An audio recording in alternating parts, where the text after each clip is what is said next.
Pinoy sa Sweden sa emergency meeting na itinatawag ng Embahada ng Pilipinas. Layo ng pulong na makalikom ng pondo para sa mga biktima ng bagyong Ondoy at Pepeng. May report si Vanji Rebot Horquilla. Sa loob ng 12 oras, naipaabot sa maraming Pinoy ang panawagan ng Embahada para sa isang biglaang pulong. Ilan sa mga dumalo ay may mga kamag-anak na nasalanta din ng bagyo.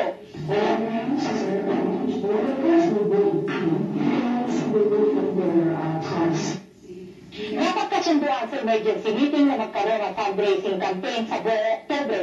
Kabilang sa tutulong ay ang samahan ng Philippine Traditional Unit sa Sweden. Ang 2 araw nilang kikitain ay bibigay nilang donasyon.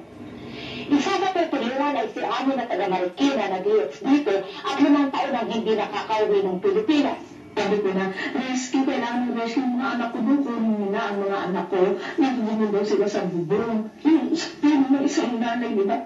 Dapat nagutulong pa ng oras lang. Ayaw, di ba? Hindi mo yung makatito ko ba? Hindi mo siya makatito.